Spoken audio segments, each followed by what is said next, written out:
So when I was like 9 years old, my family was on a family trip out of town at the beach, and one evening we went to a mall.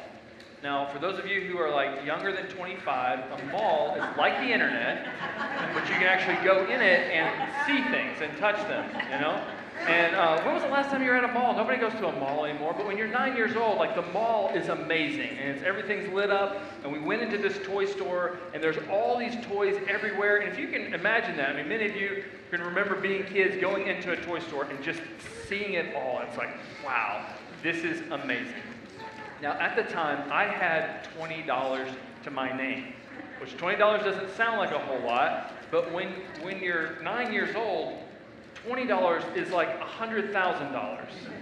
And I had saved it all up, and that night I saw something that I desperately wanted. Do you know what it was? It was called a Hoberman sphere. Have you ever seen one of these before? A Hoberman sphere. I saw that and I thought, there is nothing cooler in the world than that. It's a ball that's so intricate, it opens and closes. And I saw that and I was like, this is amazing. I've never seen anything like it. And so I told my parents I want to spend my $20 on that. And they're like, are you sure you want to spend your $20 on that? And I was like, I have never been more sure of anything in my life. This is amazing. So sure enough, they let me do it. I put the $20 on the counter.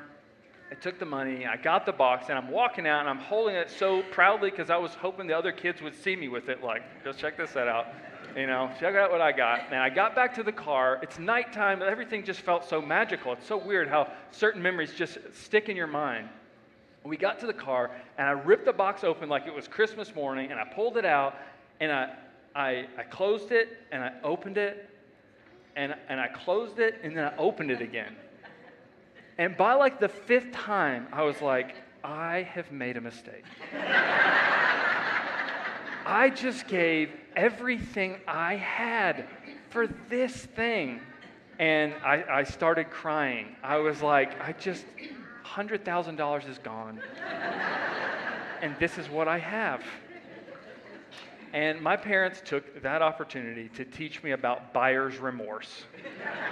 And that is where I learned that concept, and I've experienced it multiple other times in my life. But, you know, we all have this thing inside of us that will allow us to sell ourselves to get what we want, right? And we will sell ourselves all day long to get what we want, or sell ourselves all day long to avoid getting something, right? And at the very base of it, this is what Eve did in the garden. Yeah, the serpent deceived her. We talked about that last week. The serpent deceived her, but Eve ate from the tree that she wasn't supposed to because Eve sold herself. Because when the woman saw that the fruit of the tree was good for food, was pleasing to the eye, and also desirable for gaining wisdom, she took some and ate it. And you can just so see how that happened. This tree that they've walked by many times, maybe even Eve, like not really even looking at it all that closely until now. And she's like, oh, wow, like this looks like it's really good for food. It's pleasing to the eye. You know, not all fruit is like that, right? Like some fruit is like a kiwi. You look on the outside and you're like, it's hairy and brown. And then on the inside, you open it up and like it's like, oh, wow, that's pretty on the inside. No, this was pleasing to the eye. It was something attractive. She wanted it. And this was her rationale. This is how she sold herself. It was good for food. Wow, this looks really good. Wow, this is really attractive. I don't think I've really even seen fruit like this in the garden. And if this is good, this will make me like God. I mean, God has given us this huge responsibility of spreading his goodness in the world and ruling over the birds of the air and the fish of the sea and the animals. We're supposed to rule, and like, I'm going to need wisdom for that. And that's what this can offer me. She sold herself and took a bite. Now, there's a proverb that sums this up and the consequences of this so well. And I think about this proverb all the time. There is a way that appears to be right, but in the end, it leads to death. There's a way that appears to be right. Man, that seems so right. Right? It's good for food. It's pleasing to the eye. It's desirable for it seems so right. everybody's doing this. It seems so right, right? And we sell ourselves on that. We look around, how could there be any other way but going down this path? And that path has a terrible, terrible ending. So how do we avoid walking down paths that appear to be right, but actually lead to our harm and ultimate death, not just physically, but the death of our very soul? And that's what this proverb is talking about, the death of our very soul. How do we avoid those paths that seem so right and selling ourselves step by step, walking down that path? Well, we're in a series right now called How to Not Get Fooled. And last week we talked about the first lesson on how to not get fooled is to beware of the real enemy. Beware of the real enemy. That was last week. This week is to beware the salesman within. Beware the salesman within. Because I have a salesman inside of me, and I can tell you, I am the best salesman to me. Nobody can sell me better than me. And nobody can sell you better than you. So how do we beware of the salesman within? How do we beware of our own methods of selling ourselves down paths that ultimately lead to our harm or to our death? Well, I want to talk about a few methods, not all the methods, because as I said, I can rationalize anything. I can rationalize anything to get what I want. And you can do the same. So I have a lot of methods in my toolkit, and you probably have a lot of methods in your toolkit.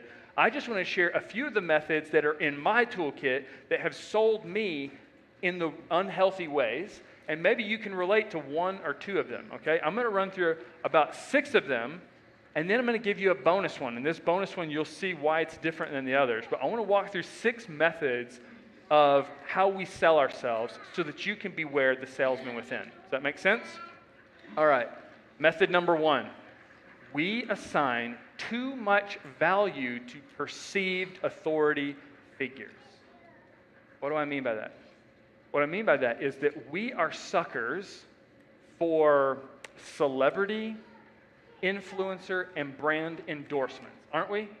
Right? You look at this, happens all the time, right? There's a product that comes out, and you may look at that product in isolation and go like, yeah, I don't really need that. But then Michael Jordan says, you really need this product. And you're like, I've got to have that. And I've got to have that now. I've got to have 2 of them, right? Or Tiger Woods or somebody else. I've got to have that drive. If Tiger's swinging that, I've got to have it, right?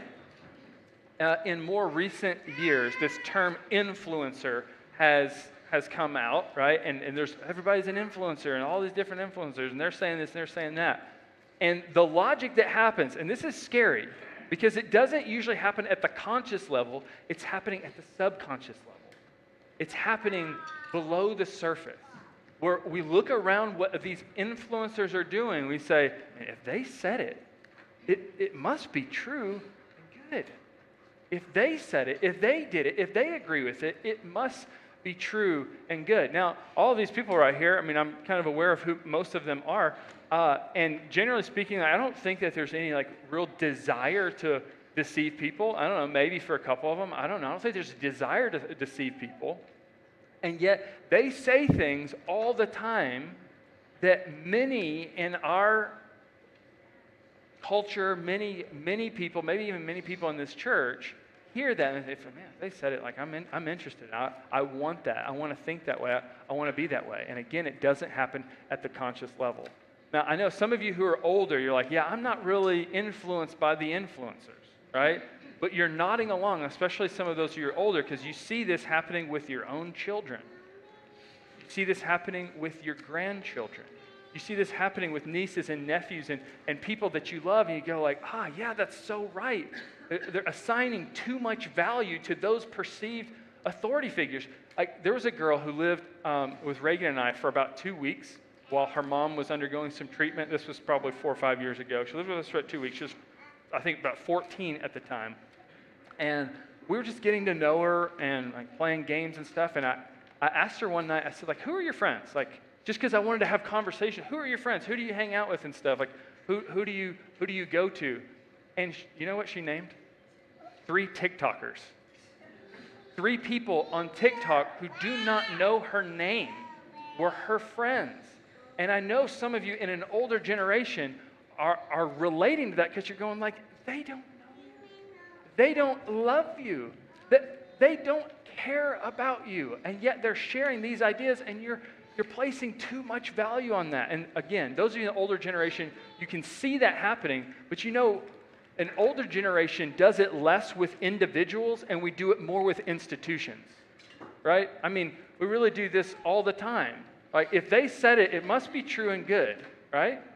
If they said it, and we soak our minds with different brands and different institutions, we constantly just soak it on the right and on the left, on all different sides, and you probably have, if these aren't your two, like you probably have another one, and we place too much value on authority figures, and it has an influence on you, and it begins to allow you to sell yourself and lead you down a path that ultimately leads to your harm or to the death of your soul. You think I'm kidding? It's very serious.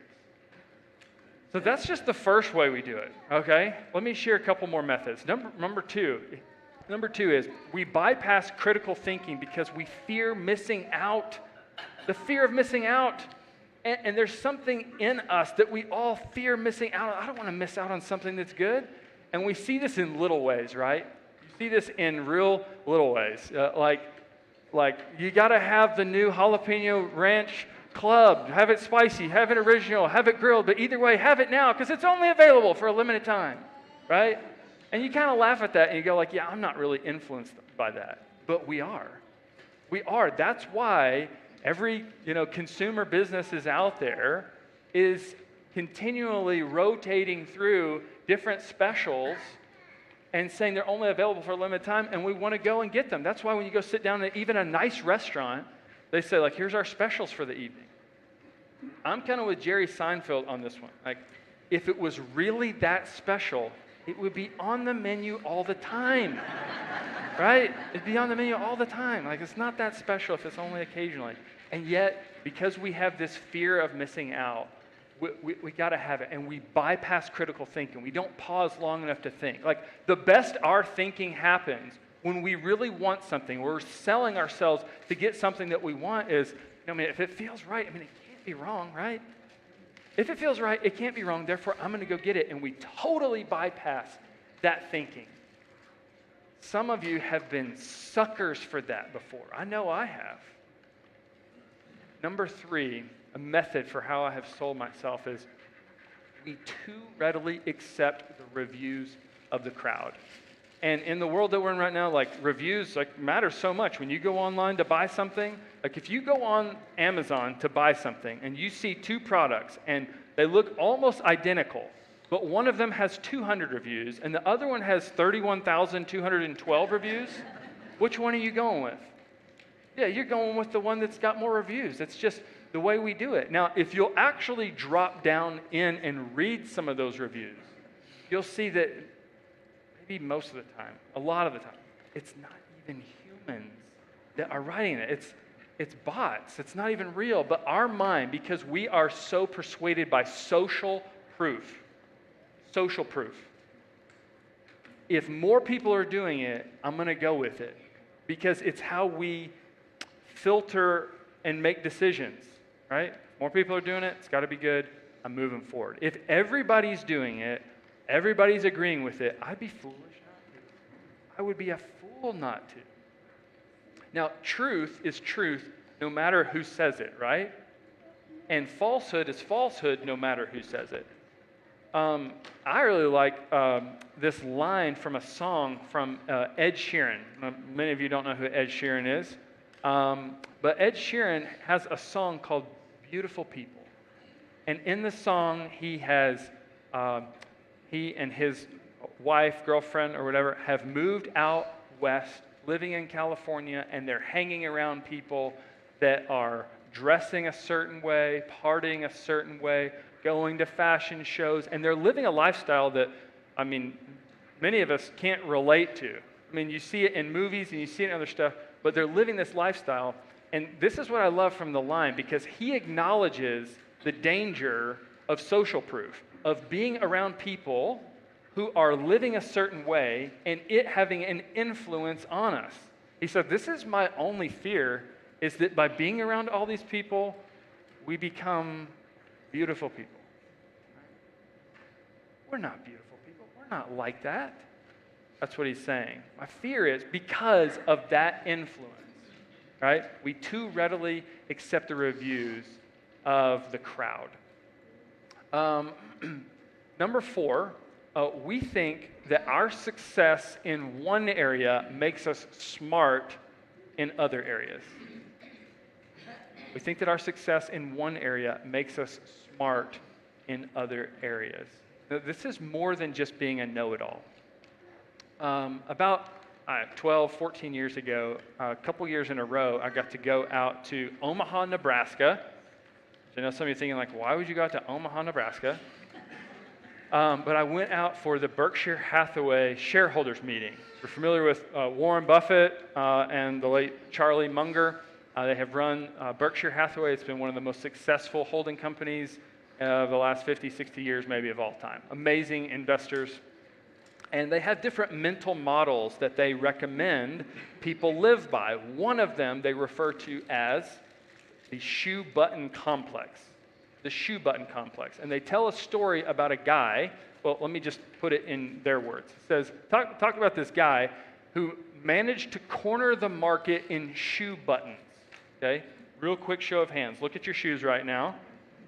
Look at your shoes. No, look at them. Raise your hand. How many of you have buttons on your shoes? Nobody? Really? I thought there would at least be a couple who would have buttons. Okay. It's a really small market, as you can see. But he had all of the market. He pontificated on every subject, all subjects imaginable. Cornering the market on shoe buttons apparently made him an expert on everything. And he apparently used his wealth from the shoe button industry and squandered it in a lot of other areas that he had no business being in. And yet we do that kind of stuff all the time. This is what Jim Collins refers to in his book, Good to Great. It's hubris born of success. It's arrogance, it's overconfidence born of success. Like, this is like Samson and Delilah. You just read through the whole story of Samson and Delilah. Multiple times he's teasing her, oh, this is how you can bind me up. And she, has the Philistines come and bind him up, and then he breaks free. And that happens over and over and over again. On the last time, he's actually told her, it's my hair. If my hair is cut, bind me up, I won't have strength. And yet, after she cuts his hair, and she says, Samson, the Philistines are coming. What he says is, I'm going to go out there and shake myself free just like I have every other time. Except for this time, because of his overconfidence, he went out, they bound him out, gouged out his eyes. That's how that story ended, except for the final moment, and that's a story for another time. My point is, success in one area does not translate to being smart in all other areas. God opposes the proud. He opposes the proud. He is against those who are prideful. Don't think that your success in one area is going to translate to being smart in another area, and yet, I've done it myself. It's easy to sell yourself in thinking that. You must be pretty good at that. Number 5, we compromise morally out of our desire for justice. Okay? We compromise morally out of our desire for justice.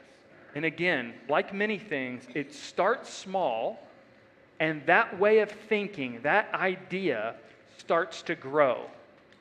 Have you ever heard of the phrase, ideas have consequences? Here's one of those that starts small and it grows to be something dangerous. You deserve this. I don't drink Dr. Pepper. I'm more of a Coke guy myself. But I've had a Dr. Pepper before, and I've read that, and I know exactly how that happens. You go like, I do deserve this. It's been a hard day. It's been a hard week. I need a little break. Like Kit Kat. Have you had your break today? And you're like, I haven't had my break today. Thank you for asking. I need a break. And you start to think like that, right? And you say, I do deserve this. I've worked too hard. And this starts to grow in other areas, and you say, I've endured too much. I've waited long enough. This is only fair. And we do that, and it grows, and it grows, and it grows. And without realizing it, we begin to compromise morally. And we begin to treat people differently because, after all, it's only fair. Number 6, we elevate God's second command over his first. Ooh, this is a big one, okay? Elevating God's second command over his first. You may be familiar with them. If you're not, Jesus was once questioned, hey, what's the greatest commandment? And here's how he responded. Love the Lord your God with all your heart and with all your soul and with all your mind. This is the first and greatest commandment. And the second is like it. Love your neighbor as yourself. So we do this in more ways than you may even realize. I want to give you an example. My dad was telling me the story. Our family went to a church. This was more than 20 years ago, for a little while. It was different. It was just a different kind of church. And at the end of the service, we're not going to do this here, but at the end of the service, they had an open mic. So like, anyone wants to come up and share? Oh boy, I'm telling you, there were some really awkward Sundays. People got up and shared just lots of different things. Well, I wasn't there on this particular Sunday, but my dad told me about it. So there's a really good guy who was in the church, and he got up, and he was involved in social work, and he had this experience that was just like really moving him as he saw so many kids who were in children's homes as opposed to in foster care or being adopted. And so moved by this, which, I mean, if you're familiar with the system, even now here in Georgia, this was in Arkansas at the time, you look in just about every state, it's absolutely heartbreaking. All these children who are having to grow up very different than maybe your children are growing up or than you grew up. And so he was so moved by this, he was trying to figure out solutions to it. And the solution that he came to and he was sharing with the church was to petition the state to allow same-sex couples to adopt. And he was just so like, I mean, don't we love these children? Wouldn't we want them to grow up in a home that, you know, they can have parents who love them, you know, instead of being in this children's home? Isn't that what loving your neighbor's like? If they could have this instead of that, and those who grew up in this, oh my goodness, it's so much harder, but if they had this home. And so he made this real impassioned plea, and at the end of it, the church was kind of in silence. Like, how do we respond to this? So they all kind of said thank you and dissipated. And as the conversation went, I followed up with this guy, and he explained a little bit more about it. And yet the majority of the church said, we can't support this. We can't sign that petition. Why? Because it's displeasing to God. He created man and woman to be in unity together. And so really, as we say here often, any sexual behavior or thought outside the covenant of marriage between one man and one woman is displeasing to God, and therefore it's sin. We didn't make that up. It's in Scripture. You can read about it. The trajectory from the beginning to the end is very clear on that. And yet, this guy just couldn't possibly understand, like, but we're not loving these children as best we can, and this is a solution. Now, this is kind of an extreme example, right? Because we can't knowingly allow children or be in agreement for children to be raised in a same-sex relationship. I mean, that relationship is not honoring God. Therefore, that whole family system would not be honoring God. Right? Now, I know some of you feel really uncomfortable with this, but we do this in other ways too. We look at someone who is growing up and they want to change their gender for one reason or another. And we say, like, yeah, but we want to love them, right? And we want to show them like how much we care, and we want to accept them, we want to embrace them, we want to affirm them in that. And the thing is what you're doing is you're elevating God's second command to love one another over his first command, which is to love him with all your heart, all your soul, and all your mind. Meaning fully obey him in every way because he's God. Love him, number one. And I'm just telling you, there's lots of different ways. I want to encourage you to really think about this one. Because it looks good at times to love someone. I'm just trying to love them. I'm just trying to love them. Isn't that what the Bible says? Isn't that what Jesus said we're supposed to love them?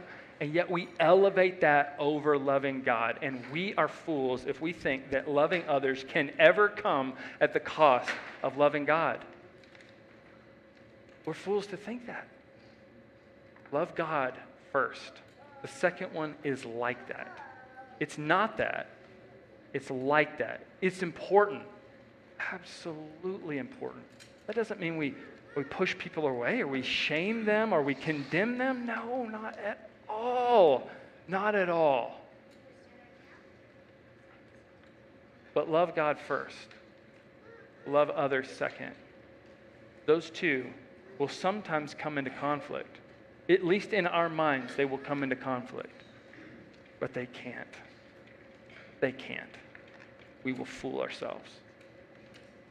So those are just like 6 methods that I've fooled myself on, honestly. I mean, I've sold myself, but this seems so right. And yet, that path leads to death. And it doesn't just lead to like the harm of myself, it leads to the harm of others as well. But here's the danger though, okay? I want to give you a bonus method, okay? All of these other ones are methods that we employ to sell ourselves on making a decision. This next one's scary because it locks us in after we have made the decision. The bonus one is we unknowingly reinforce our foolish thinking through confirmation bias.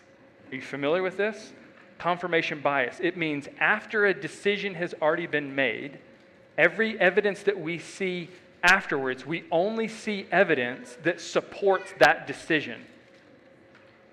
Yeah? We only see evidence that supports that decision. I already think this way. Now, I don't even see the other ways that it could be. I only see evidence. And again, it starts in small ways. It starts at a ball game. And we have 2 different teams that look out at a specific play, and they can watch the replay of that in slow motion and still see different things. How does that happen? How is it like I'm watching this over here, and you're watching that over there, and we're opposing teams, and we're watching in slow motion? We're like, it's obvious. It's so obvious. It's because of confirmation bias. We've made our decision. Now we don't even see the evidence that contradicts our way of thinking. It's willful ignorance. Now, this is scarier than you might even realize because of the way that we access information and the way that we process information. Most information doesn't travel one-to-one anymore. It travels on platforms. It travels on media. It travels on social media, right? Now, what I'm about to read to you should be concerning. Jack Dorsey, the founder of Twitter, in a recent interview earlier this year, said, "The algorithms are definitely programming us. We are being programmed. These algorithms know our preferences better than us. That's only going to increase. This is only the beginning." Meaning, when you go onto certain media sources, or when you go onto any type of social media, fill in the blank, okay? Whether it's Twitter, X, Instagram, Facebook, TikTok, doesn't matter. It's backed by an algorithm that is programming you. And do you know what it wants more than anything? Is to keep you on that platform.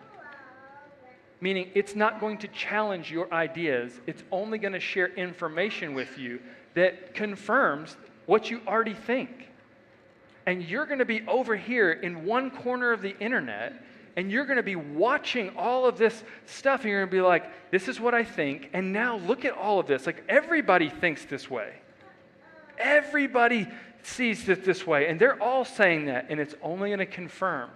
And you're not even going to be challenged.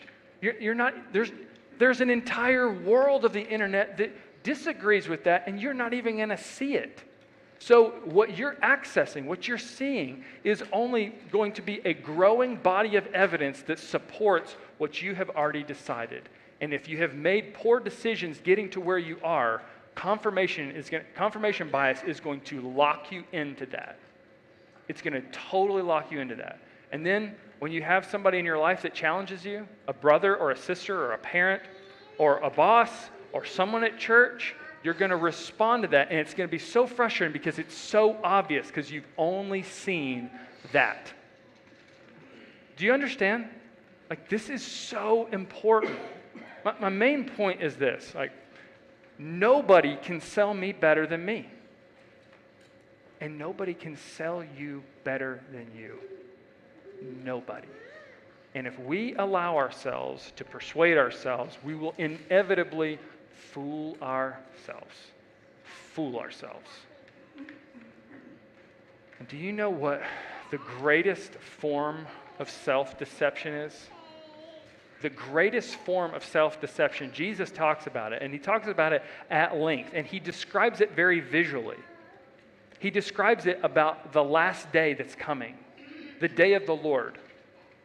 And on the day of the Lord, however it works out, like we're going to line up or however it's going to be, either way, Jesus says that some people are going to be talking about the things that they've done, and he's going to say, "Depart from me, I never knew you."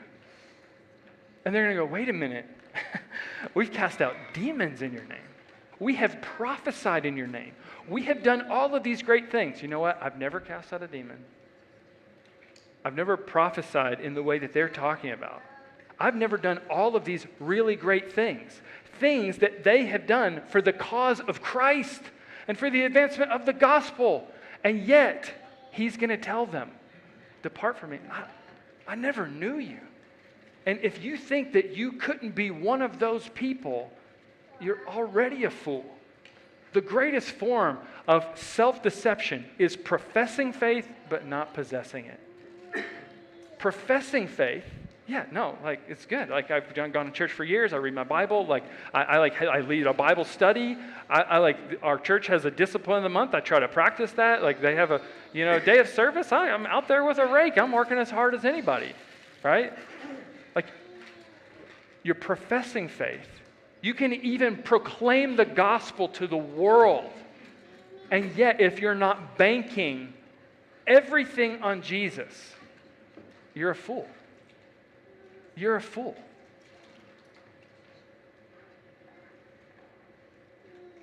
So how do we defend against ourselves?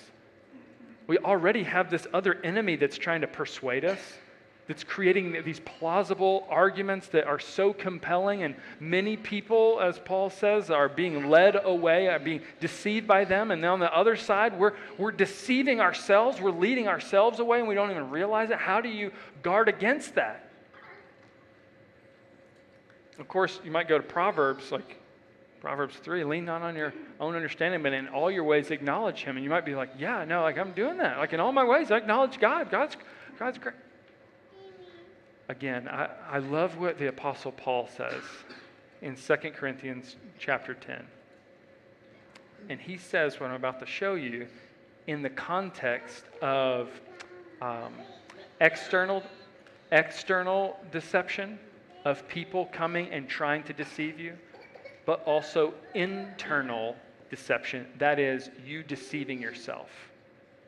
And he says, here's how we do it, meaning him and those who are with him, and here's how I'm encouraging you and advocating that you do it, that you protect yourself from self-deception. We demolish arguments and every pretension that sets itself up against the knowledge of God. We don't just bypass it. We don't just say like, I'm not going to give that attention. No, we demolish it. We argue back against it because people need to hear you argue back against it. You need it for yourself. Your children need it. Your spouse needs it. Your friends need it. Your small group. We argue against that. There's a healthy way to argue. There's an unhealthy way. But either way, we demolish arguments. But we also take captive every thought to make it obedient to Christ. Every thought that comes in, we take it captive because ideas have consequences. And when those thoughts come in, or those thoughts are created from within, if you don't take that captive and really think about it and make it obedient to Christ, those consequences will grow, and you'll walk down a path that leads to the death of your soul. And if you don't think it can happen to you, you're already a fool. You're already a fool. I want to close on a more hopeful note. And I want to take communion with you right now, the Lord's Supper. And as you take this bread and you take this cup, I just want you to have one simple thought. Is that at the cross, Jesus became a fool so that you could become wise. The wisdom of the cross. To the world, it looks so foolish. It looks weak. It looks pathetic.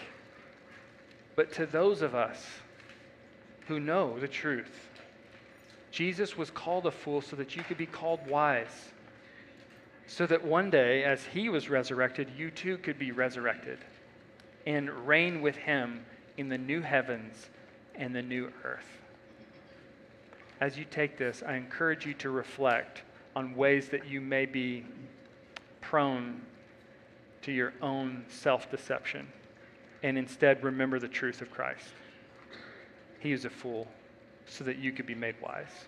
Let's pray. Our Father in heaven, we thank you so much for Jesus, and we thank you for the truth of the cross. We thank you for the truth of the resurrection. Father, I pray that you will keep us from the enemy, that you will not allow us to be led into temptation, but that you will deliver us from the evil one. But Father, I pray that you will also deliver us from ourselves as well, that we really will take captive every thought and make it obedient to Christ. It's in his name that we pray. Amen.